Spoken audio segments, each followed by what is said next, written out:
एक मशहूर कवि ने बहुत सीधी बात कही थी, अगर कोई आपको ध्यान से सुन ले तो उसमें आपके कहने का गौरव नहीं, उसके सुनने का बड़प्पन होता है।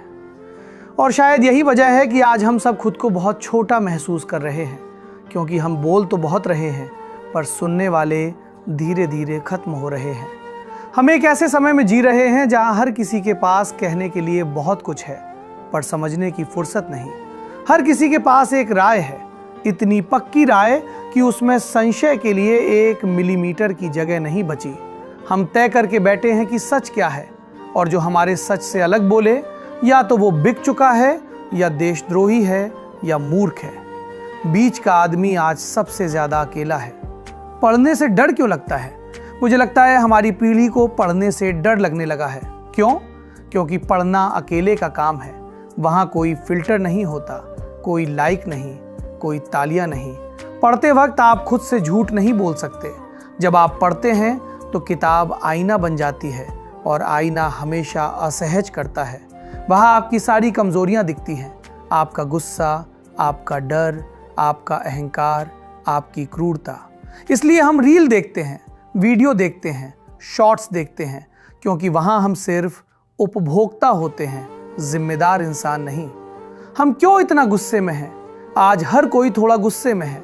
कोई अपने माता पिता से, कोई अपने करियर से, कोई अपने शरीर से, कोई अपने देश से, और सबसे ज़्यादा खुद से। हमारे ऊपर सिर्फ वायुमंडल का दबाव नहीं है, हमारे ऊपर तुलना का दबाव है। कितने फॉलोअर्स, कौन सी ब्रांड की शर्ट, कौन सा फ़ोन, कौन सी नौकरी, और अगर इनमें से कुछ नहीं हुआ तो हम खुद को नाकाम मान लेते हैं। पढ़ना क्या करता है? पढ़ना आपको शांत नहीं करता, पढ़ना आपको ईमानदार करता है। पढ़ना आपको ये नहीं बताता कि आप सही हो, पढ़ना आपको ये सिखाता है कि आप गलत भी हो सकते हो। और यही लोकतंत्र की सबसे ज़रूरी शर्त है। लोकतंत्र मतदान भर नहीं है, लोकतंत्र संशय है। संशय कि शायद मेरी बात पूरी नहीं है। इंटरनेट और दूध का तालाब एक कहानी है कि अगर सब लोग तालाब में 1-1 लोटा दूध डालें तो तालाब दूध से भर जाएगा, लेकिन सुबह तालाब पानी से भरा होता है। क्यों? क्योंकि हर किसी ने सोचा बाकी तो दूध डाल ही रहे होंगे, मैं पानी डाल देता हूँ। आज इंटरनेट पर यही हो रहा है। सब रिप्रोड्यूस कर रहे हैं, कोई ऑब्जर्व नहीं कर रहा, कोई 5 दिन खुद जाकर देख नहीं रहा। सब पहले से बनी राय कॉपी पेस्ट कर रहे हैं।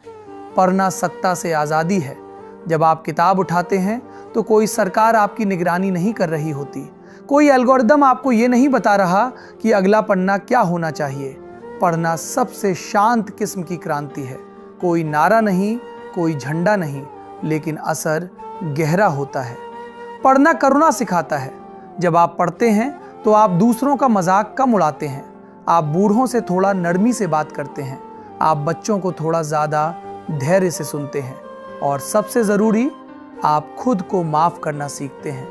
पढ़ो, कहीं से भी शुरू करो, किताब से नहीं तो चिट्ठी से शुरू करो। अपनी दादी की पुरानी चिट्ठी, 2 साल पुराना अखबार, दूध वाले का हिसाब लिखा पुराना कैलेंडर, कहीं से भी बस पढ़ना शुरू करो। हमारी समस्या ज्ञान की कमी नहीं है, हमारी समस्या संशय की कमी है, और संशय पढ़ने से आता है। पढ़ो ताकि डर कम लगे, पढ़ो ताकि गुस्सा कम हो, पढ़ो ताकि इंसान बचे रहें, क्योंकि जो नहीं पढ़ता वो बहुत आसानी से भीड़ का हिस्सा बन जाता है, और जो पढ़ता है वो अक्सर अकेला होता है, लेकिन वही इतिहास बदलता है।